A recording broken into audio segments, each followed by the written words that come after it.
Hello दोस्तों। आप सबका एक बार फिर आरपी हॉरर टेल्स में स्वागत है।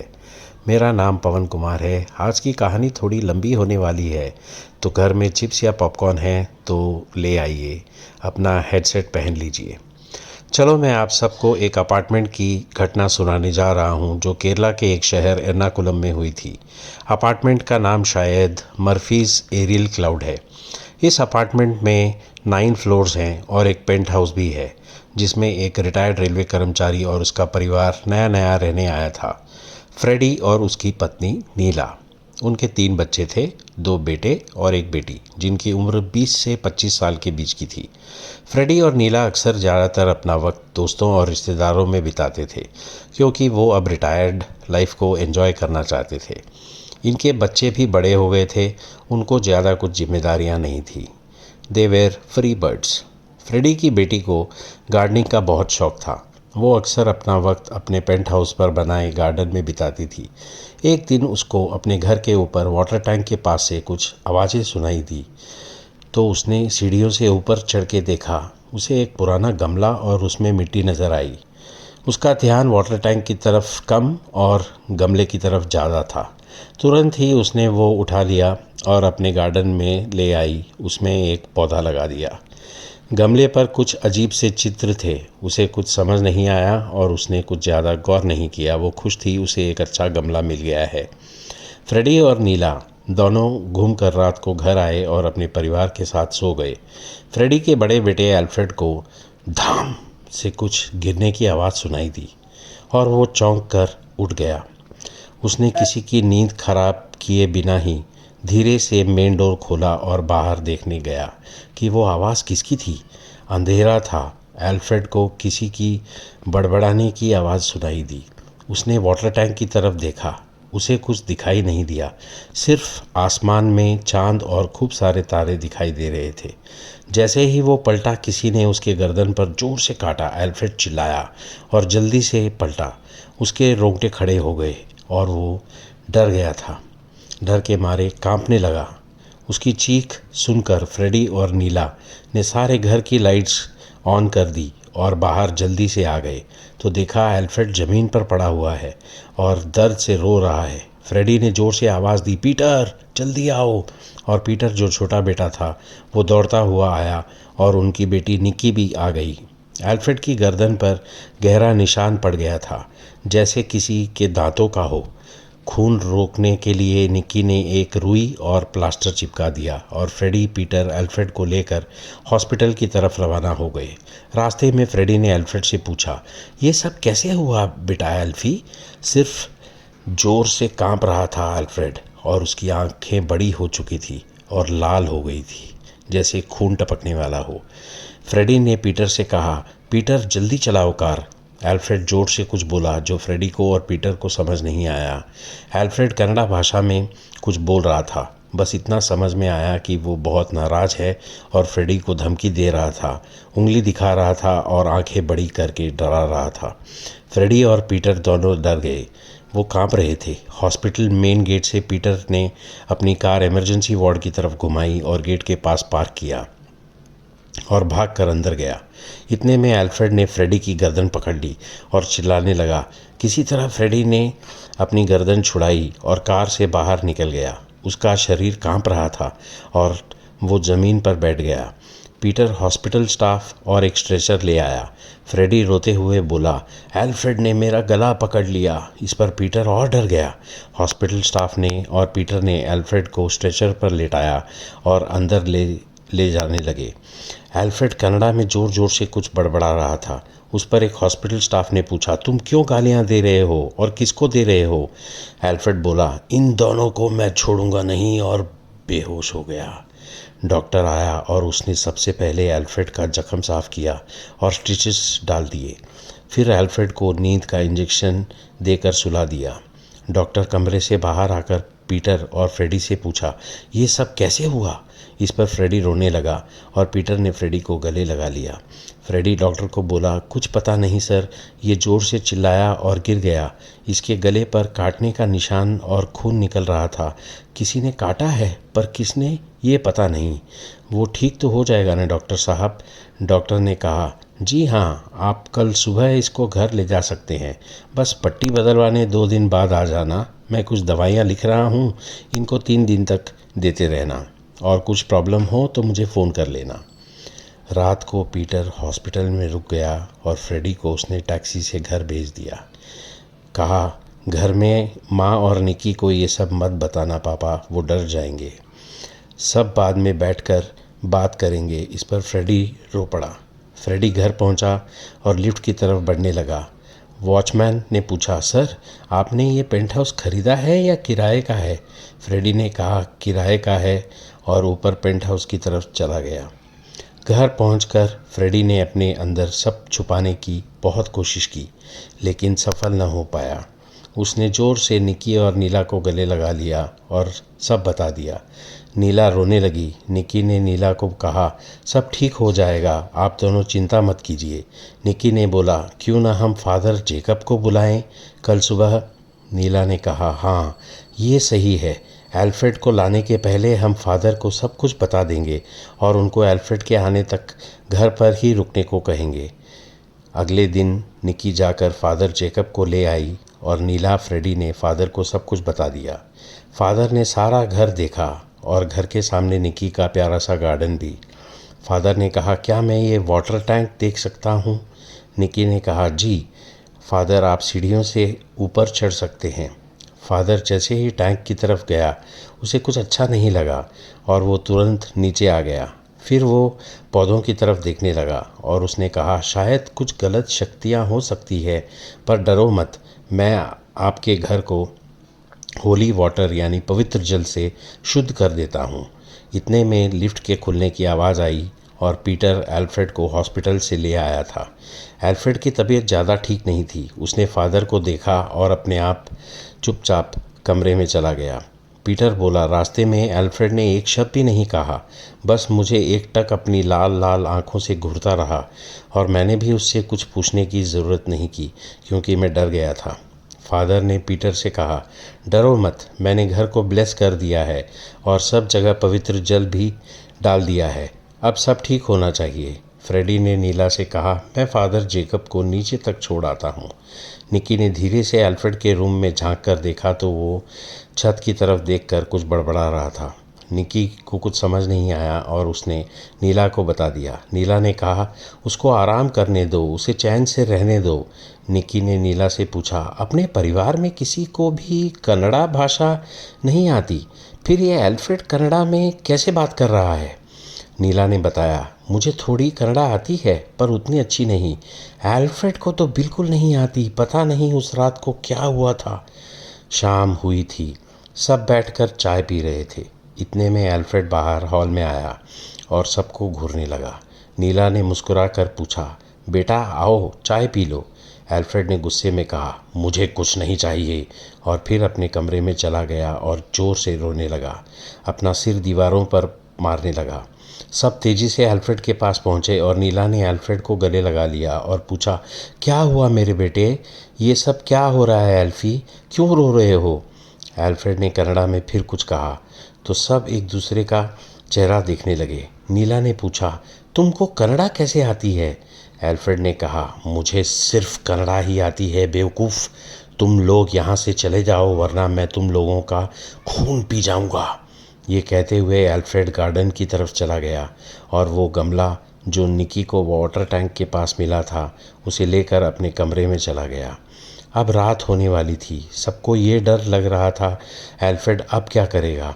पीटर ने फादर को फ़ोन किया और बताया जो एल्फ्रेड ने किया था। फादर बोले, मैं अभी दूसरे शहर जा रहा हूँ बेटा, 2 दिन बाद आकर मिलता हूँ।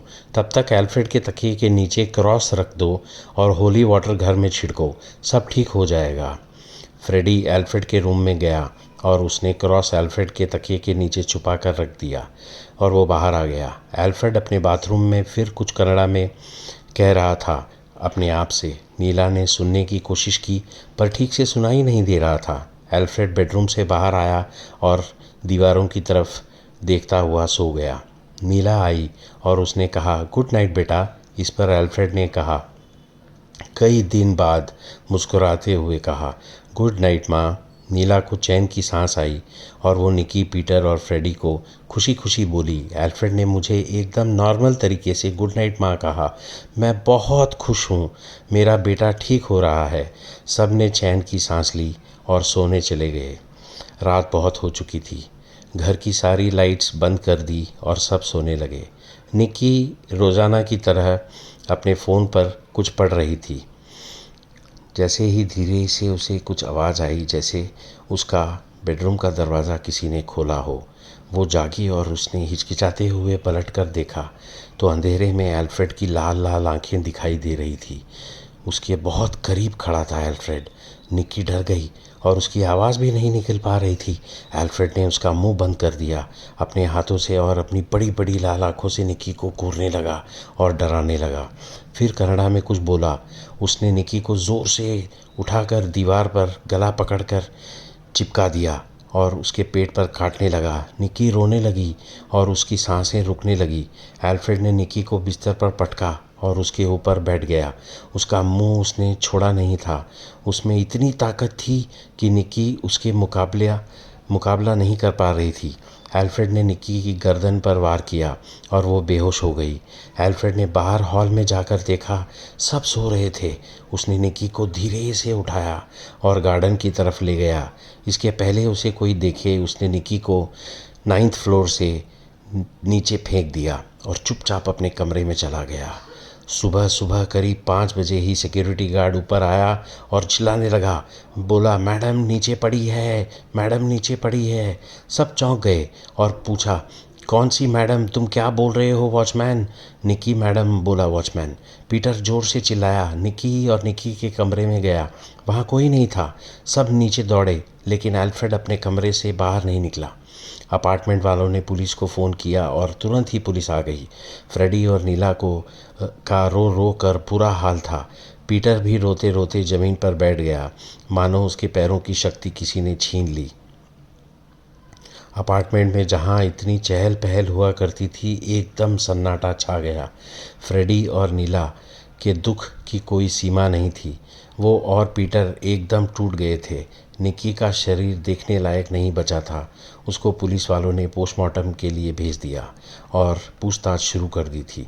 अपार्टमेंट वालों ने बताया, किसी पर कोई शक नहीं है और ये आत्महत्या हो ही नहीं सकती, क्योंकि निक्की जैसी हंसती खेलती जवान लड़की ऐसा कर ही नहीं सकती थी और घर में सब जानते थे निक्की सुसाइड नहीं कर सकती थी। ऐसी विपत्ति आ पड़ी थी उनके परिवार पर। फ्रेडी और उसके परिवार पर जो बीती वो सिर्फ वो ही समझ सकते थे। इतनी कम उम्र में निक्की का चले जाना उनसे बर्दाश्त नहीं हो पा रहा था। एल्फ्रेड हॉल में आया और रोने लगा। सबने उसको पूछा, क्या कर रहे थे एल्फ्रेड? निक्की अब हमारे बीच नहीं रही। एल्फ्रेड बोला, मेरी निक्की को क्या हो गया, कौन ले गया? और कांपने लगा, रोने लगा, अपने बाल खींचने लगा। फ्रेडी ने उसे पकड़ा और सोफ़ा पर बिठा दिया। घर में मातम सा छा गया। पीटर ने एल्फ्रेड को पूछा, तुमने रात को या सुबह कुछ देखा था क्या? निक्की कब और कैसे गार्डन में गई और नीचे गिर गई? एल्फ्रेड ने रोते हुए बोला, मुझे कुछ याद नहीं है, मैं सो गया था। सारे रिश्तेदार और फैमिली फ्रेंड्स फ्रेडी के घर आए और सबने फ्रेडी के परिवार को सांत्वना दी और उनके शोक में शामिल हुए। शाम होते होते सब अपने घर वापस लौट गए। नीला की किसी दोस्त ने खाना दिया जो उन लोगों ने हिचकिचाते हुए थोड़ा खाया। एल्फ्रेड गार्डन की तरफ देख रहा था। फिर से कनाडा में कुछ बोलने लगा। नीला ने पूछा, बेटा तुम क्या बड़बड़ा रहे हो एल्फी? नीला को समझ में नहीं आया। एल्फ्रेड कनाडा में बोल रहा था, किसी को नहीं छोड़ूंगा। नीला ने पूछा, क्या बक रहे हो? एल्फ्रेड और चिल्लाया, तुम्हें पागलपन के दौरे पड़ रहे हैं, मैं तुमको भी कुछ कर दूंगा, अंदर चली जाओ औरत। नीला डर गई। नीला ने कहा, अगली बार कुछ बकवास की तो मैं तुम्हें पागल खाने में डलवा दूंगी। फिर नीला एल्फ्रेड को पकड़कर रोने लगी। एल्फ्रेड चुपचाप गार्डन में जाकर बैठ गया। रात हुई। सब हॉल में बैठे थे। किसी की इच्छा जाकर सोने की नहीं हो रही थी। फ्रेडी बोला, कल सुबह पुलिस स्टेशन जाना है और निकी को लाना है, बरियल का इंतज़ाम करना है। फ्रेडी अपने रूम में चला गया। नीला भी उसके पीछे चली गई। एल्फ्रेड ने पीटर से कहा, आओ मैं तुम्हें वाटर टैंक के पास कुछ दिखाता हूँ जो निकी को बहुत पसंद था। पीटर चुपचाप उठा और एल्फ्रेड के पीछे पीछे वाटर टैंक की तरफ चलने लगा। दोनों सीढ़ियों से ऊपर चढ़े और वाटर टैंक के सामने खड़े हो गए। वाटर टैंक को सीमेंट का ढक्कन खुला था और एक अजीब सी स्मेल आ रही थी। एल्फ्रेड ने पीटर से कहा, अंदर देखो, तुम्हें एक टॉर्टाइस दिखेगा। पीटर वाटर टैंक में झांकने लगा। इतने में एल्फ्रेड ने जल्दी से उसका मुंह पानी में डुबो दिया और उसे बाहर निकलने नहीं दे रहा था। पीटर अपने हाथ पैर मारने लगा जैसे बिन पानी की मछली। वो बहुत कोशिश कर रहा था अपना सिर पानी से बाहर लाने का, लेकिन एल्फ्रेड की शक्ति के सामने उसकी कुछ नहीं चल पा रही थी।